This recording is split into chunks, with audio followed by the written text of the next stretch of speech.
नमस्कार, मी संजय आवटे. आवाज महाराष्ट्राचा विशेष कार्यक्रमात तुमचं स्वागत. आज पुन्हा नवी गाज, नवा आवाज. धर्माच्या आधारावर या देशात कुठलाही भेदभाव केला जाणार नाही असं म्हणाले पंतप्रधान नरेंद्र मोदी. कुठलाही धर्मग्रंथ नाही तर राज्यघटना हाच आहे आमचा एकमेव पवित्र ग्रंथ असंही म्हणाले होते मोदी. आणि ते खरं आहे. हीच तर आहे आयडिया ऑफ इंडिया.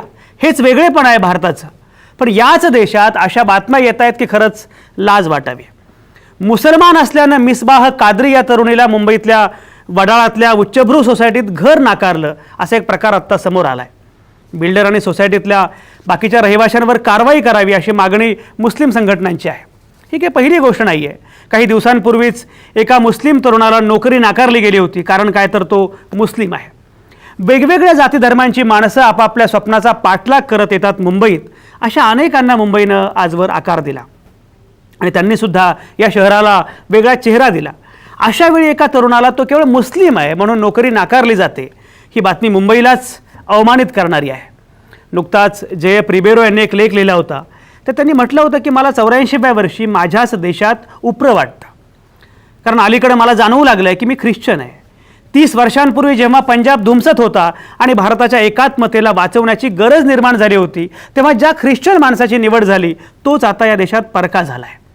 हा प्रश्न फक्त मुस्लिमांशी संबंधित नाही आहे. ख्रिश्चनच हवेत अशा जाहिरातीसुद्धा अनेकदा आपण बघत असतो. काही ठिकाणी फक्त मुस्लिम तरुणांना नोकरी मिळेल अशी ही भाषा दिसते. अनेक सोसायट्यांमध्ये जैन वगळता इतरांना राहायला परवानगी नाही असं दिसतं.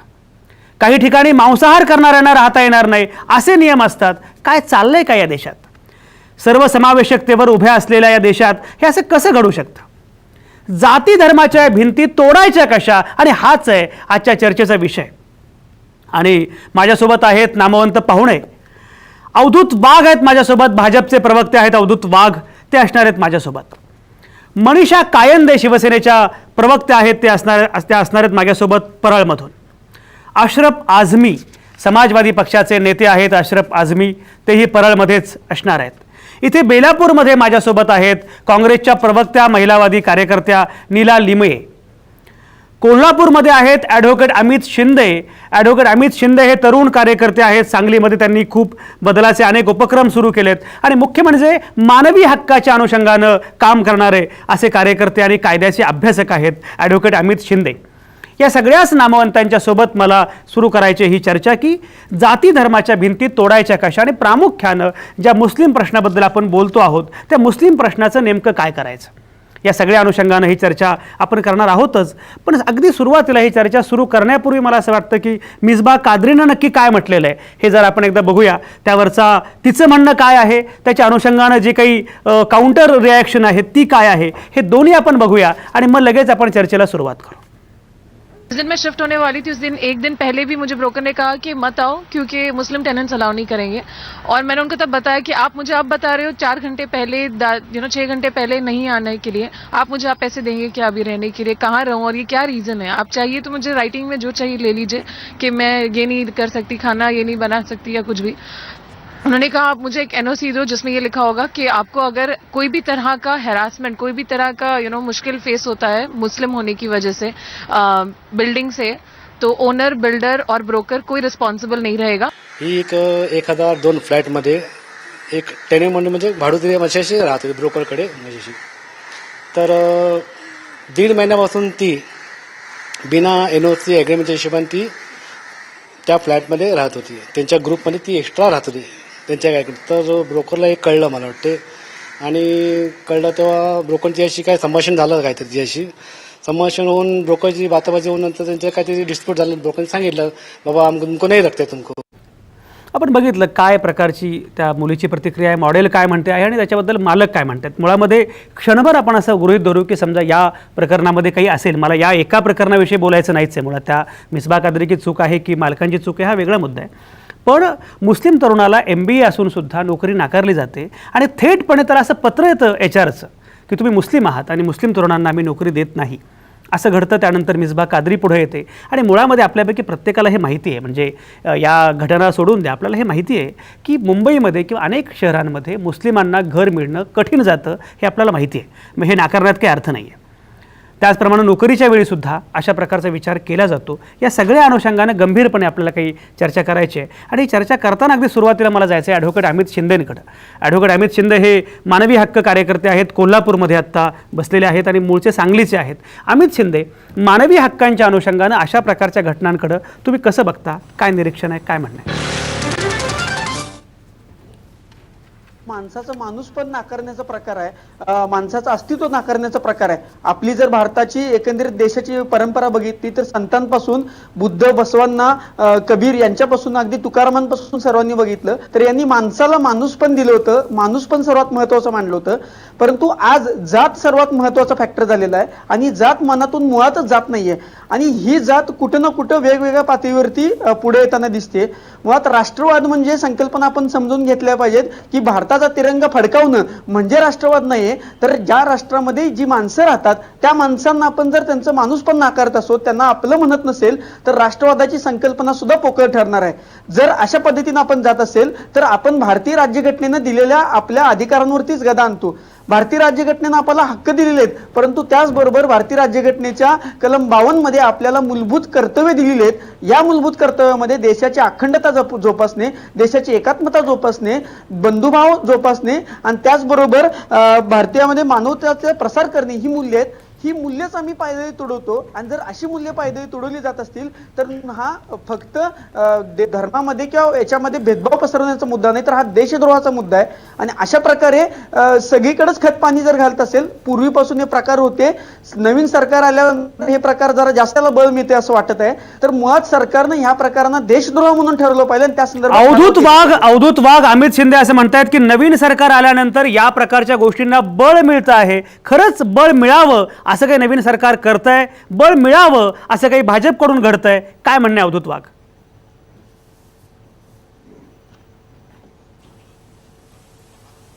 करत असताना देवेंद्रजी फडणवीस यांच्या नेतृत्वाखालील भारतीय जनता पार्टी शिवसेनेचं सरकार येऊन 6 महिने झाले आणि मी अभिमानाने सांगू शकतो या 6 महिन्यामध्ये महाराष्ट्रामध्ये एकही जातीय दंगल झालेली नाहीये. आज तुम्ही जो त्या मिसबा या मॉडेलचा हे केलं त्याच्याबद्दल तुम्ही ही चर्चा सुरू केली. मला जी मिळालेली माहिती अशी आहे की त्या बिल्डिंगमध्ये 7व्या आणि 8व्या माळ्यावर 2 मुस्लिम कुटुंब आजही राहत आहेत. दुसरी गोष्ट म्हणजे ज्या रूममध्ये ही मिसबा राहत होती त्या रूममध्ये आणखीन 2 मुस्लिम तरुणी राहत आहेत आणि त्यांनी अग्रीमेंट केलेलं आहे लिव्ह अँड लायसन्सचं. आणखी ही त्या 2 तरुणींबरोबर राहत होती विदाऊट एनी अग्रीमेंट. आता कदाचित मी असा आरोप करत नाही, परंतु मला संशय आहे की ताबडतोब प्रसिद्धी मिळवण्याच्या नादामध्ये या मुस्लिम तरुणीने जी काही मिसबा आहे तिनं आपल्या धर्माचा फायदा घेऊन अशा प्रकारचे आरोप केलेत. मला असं वाटतं की या भारतामध्ये जात पात, धर्म, लिंग, वंश आणि वर्ण याच्या स्वरूपाने कुठेही भेदभाव झाला नाही पाहिजे, डिस्क्रिमिनेशन झालं नाही पाहिजे. डॉक्टर बाबासाहेब आंबेडकरांनी जी घटना दिलेली आहे या घटनेमध्ये सर्वांना समान अधिकार दिलेले आहेत.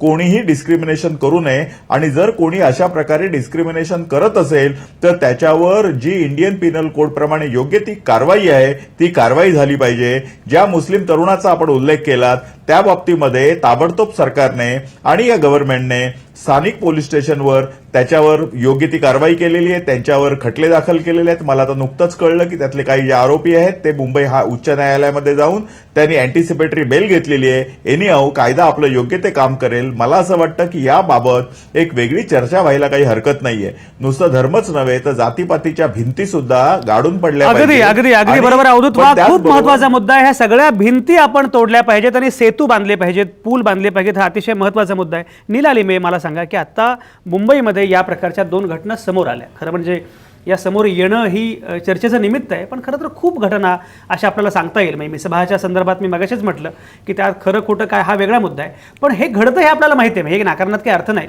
की मुस्लिम आहे म्हणून घर मिळत नाही. अशा प्रकारच्या सर्रास घटना घडल्यात आपल्याकडे. अगदी इम्रान हाशमीपासून शबाना आझमीपर्यंत अनेक लोकांनी ही तक्रार केली आहे. मला एक सांगा की मुळामध्ये या प्रकारच्या घटना घडणं याचं कारण काय नक्की? आणि मगाशी अमित शिंदे असं म्हणत होते की आता नवं सरकार आल्यानंतर या प्रकारांना बळ मिळतंय, काही घडतंय का, असं काय म्हणणं आहे? पहिली गोष्ट, आता भाजपचे प्रवक्ते अवधूत वाघजी जे म्हणाले की जाती, धर्म, पंथ याच्यावरनं भेदभाव होऊ नये असं त्यांना निश्चित वाटतं. बरं झालं. पण आपण एक लक्षात घ्या, आत्ताच दुसऱ्या चॅनलवर मी कोणाचं ऐकत होते, बजरंग दलचे एक कार्यकर्ते जे यांचे मित्र आहेत ते स्पष्ट असं म्हणत होते की माझं निश्चित म्हणणं आहे की मुस्लिम जे लोक आहेत त्यांना सोसायटीत राहू द्यायचं की नाही हा ज्याचा त्याचा अधिकार आहे. आता ते स्पष्ट त्यांच्या चॅनलच्या त्यांच्या मुलाखतीमध्ये म्हणत होते. आपण हे लक्षात घ्या, जे आपले मित्र आहेत.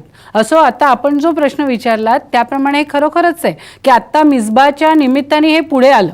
मला असं वाटतं मागे आता जस्ट 2च दिवसापूर्वी ज्या मुस्लिम तरुणासोबत घटना घडली की त्याला नोकरी नकारण्यात आली, त्यानंतर कदाचित या मुलीला हिंमत झाली असेल, मी असं म्हणेन.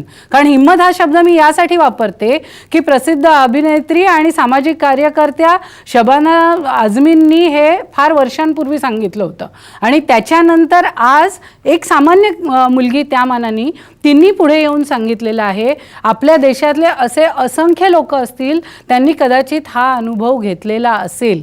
पण जसं मगाशी आपण म्हणालात तसं मुस्लिम माणूस असणं हा जसा एक भाग आहे, तसं व्हेज नॉनव्हेज खाणारे त्यातलं कोणाला घ्यायचं कोणाला नाही घ्यायचं, फक्त ब्राह्मण सोसायट्या सुद्धा आहेत अजून आपल्याकडे. बरोबर अशा बरोबर प्रकारच्याही बरोबर. आहेत. निराली, मी या मुद्द्यांकडे आपण येऊ. अशरफ आझमी आहे समाजवादी पक्षाचे नेते. अशरफ आझमी, मला सांगा, या प्रकारच्या घटना घडतात का? खरंच मुस्लिमांवर अन्याय होतो असं काही घडतं? काय म्हणणं आहे?